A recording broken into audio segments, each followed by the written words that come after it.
اسرائیل پر 50 سال بعد بڑا حملہ، الاقصی طوفان کی 2 روز سے جاری کارروائی میں 700 سے زائد اسرائیلی ہلاک اور 2200 زخمی ہوئے۔ اسرائیلی فضائیہ کے حملوں میں 400 فلسطینی شہید اور 2000 زخمی ہوئے ہیں۔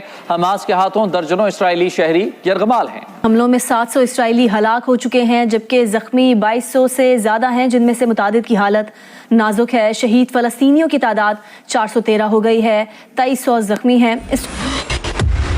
نمسکار دوستو، جے ہند۔ تو دوستو، آج پاکستان نے ثابت کر دیا کہ پاکستان دنیا کا سب سے نکرشٹ ملک ہے، کیونکہ ہمارے متر اسرائیل کے جو یہودی ناگرک ہیں ان کا پاون پرو تیوہار تھا، اور اس تیوہار کے موقع پر ان پر آتنکوادی حملہ ہوا، جو کہ اب تک کا سب سے بڑا آتنکی حملہ ہے جو کہ حماس نے کروایا ہے، اور اس میں قریب 700 اسرائیلی ناگرک مارے جا چکے ہیں۔ اب اس حملے کو لے کر نہ صرف پاکستان کی مین اسٹریم میڈیا بلکہ پاکستان کے پورو پردھان منتری بھی اس حملے کو صحیح بتا رہے ہیں، اور ان کے دوارا کہا جا رہا ہے کہ اسرائیل کے ساتھ صحیح ہوا، جبکہ دنیا کے کئی مسلم دیشوں میں سے کچھ مسلم دیش اس پکش میں اسرائیل کے ساتھ ہیں کہ آتنکوادی حملوں کو اس پرکار سے نہیں کیا جانا چاہیے تھا، اور کسی بھی دیش کے لیے آتنکواد صحیح نہیں ہے۔ جبکہ بھارت اپنے متر اسرائیل کے اس سنکٹ کی گھڑی میں ساتھ آ کر کھڑا ہو گیا ہے، پرنتو پاکستان جیسا نکرشٹ دیش اس حملے کو آتنکوادی حملہ نہ بول کے اس کو اسرائیل کے کرموں کی سزا بول رہا ہے۔ بھائی، اس پورے ٹاپک کے اوپر ہم پاکستانی میڈیا کا ریئیکشن دیکھتے ہیں۔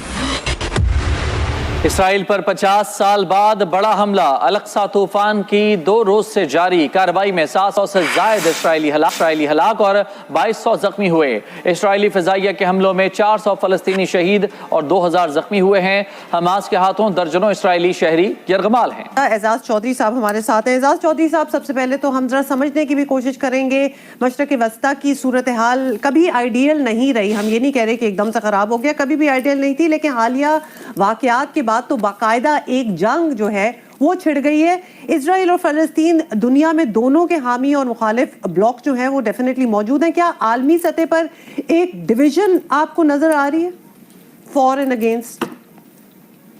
اقوام متحدہ کی جنرل اسمبلی میں ان کے وزیر اعظم جو ہیں نیتن یاہو صاحب، انہوں نے تقریر کی اسرائیل کے خلاف، اور انہوں نے اس میں آپ نے دیکھا ہوگا کہ انہوں نے تو کچھ یہ تاثر دیا کہ اب بالکل ان کی نارملائزیشن ہو چکی ہے پوری عرب دنیا کے ساتھ، اور انہوں نے ایک نقشہ بھی دکھایا۔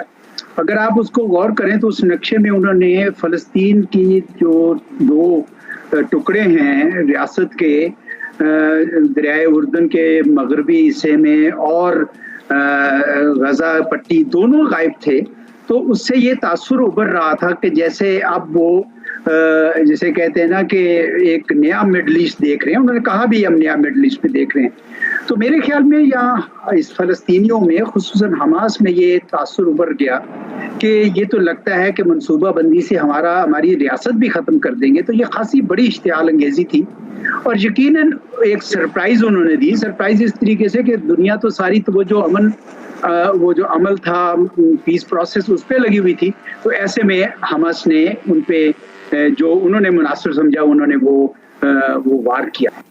ظاہر ہے اسرائیل کے سفارتی تعلقات بھی مختلف ممالک سے، اسلامی ملکوں سے بڑھ رہے تھے، دنیا کی توجہ اس طرف تھی، اور اچانک سے پھر یہ معاملہ سامنے آیا ہے۔ اب یہ بتائیے گا زہری صاحب کہ زبانی کلامی تو کہہ ہی رہی ہے دنیا کے جنگ نہیں ہونی چاہیے، دونوں فریقین تحمل کا مظاہرہ کریں، لیکن عملی طور پر ابھی یہ معاملہ چھوٹا موٹا تو ہے نہیں، ایک دم جیسے کہتے ہیں نا بڑا ہی شروع ہوا ہے۔ تو کیا آپ کو ہوتا ہوا نظر آ رہا ہے؟ اور کنسیڈرنگ کہ حماس نے تو اپنی کارروائی کر دی، اسرائیل بھی مطلب اس کا اس کا رونگٹا اسلحے سے لیس ہے، ادھر امریکہ اپنا بحری بیڑا روانہ کر چکا ہے، اس کے علاوہ اسسٹنس مل رہی ہے، سو کیا بنے گا آگے؟ دیکھیں، اسرائیل ابھی تو ہاتھ نہیں اپنا روکے گا، میرے خیال میں وہ رد عمل تو بڑا شدید ہوگا۔ ان کا بھی خون بہا ہے، وہ بھی آگے سے خون بہائیں گے، اور پھر چونکہ انہوں نے ہاسٹیج بھی لے لیے ہوئے ہیں کچھ، اس لیے کچھ بعد نیگوشیشنز کی طرف جائے گی، الٹیمیٹلی ایک دم سے نہیں جائے گی، بڑی تباہی کا خدشہ ہے، اور اس کے بعد نیگوشیشنز کی طرف بات جائے گی۔ لیکن میں یہ سمجھتا ہوں کہ اس سے پہلے کافی مسئلے ہو چکے ہوں گے۔ میں کوئی بہت بڑی جنگ تو نہیں دیکھ رہا، لیکن یہ ضرور میں دیکھ رہا ہوں کہ بہت ہی شدید قسم کی خون ریزی کا